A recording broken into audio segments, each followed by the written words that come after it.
Pesan sepeda itu. Saya suka share dia punya baru. Dia pernah. Ini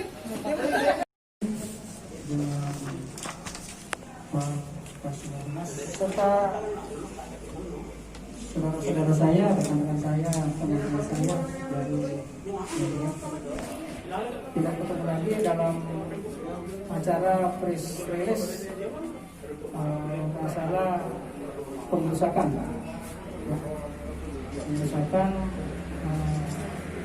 yang dilakukan oleh rombongan pengantar jenazah yang terjadi pada hari Rabu tanggal 17 Juni ya, sekitar pukul 12 siang. Ya, tersangkanya ada 3 untuk sementara yang kita dapat baru 2 orang, 1 masih dibunuh. Pengelola beralamat di Pampang, Makassar. Kronologisnya yaitu pada saat mengantar jenazah kejadiannya di Bali itu dekat pom bensin. Dia merasa bahwa dihalangi. Pada saat mau lewat ternyata ada mobil pickup yang mau belok.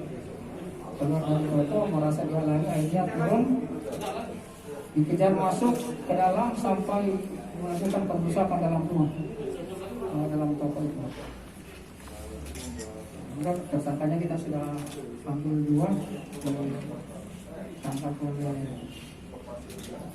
Satreskrim Polres Maros. Iya. Inisialnya ada 2. Yang pertama Warham Maulana alias Wawan. Ini yang sudah ditangkap, ada di belakang saya. Yang kedua Eko Prasetyo Andi Dewan yang sudah ditangkap. 1 masih DPO atas nama Andri alias Galigo. Golgo itu yang sementara dicari. Misalnya nanti kita akan kabar kalau kita sudah tangkap. Ini 2 orang itu perannya apa Pak? Sampai mereka jadi yang 2 orang ini sampai masuk dalam rumah melakukan pelemparan dalam rumah, dalam toko, mengejar itu tadi yang sopir. Sampai di dalam malah melakukan pelemparan. Ini barang buktinya ada.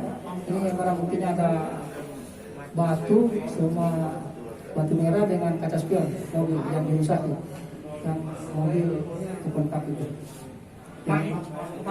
Pak, ini pelaku apa hubungannya dengan jenazah yang dibawa itu? Ada kontak atau ada hubungan keluarga? Jadi kalau kita melihat itu para pengantar jenazah, rata-rata tidak ada hubungan keluarganya. Jadi dipanggil sama teman-temannya ikut juga bergabung seperti itu.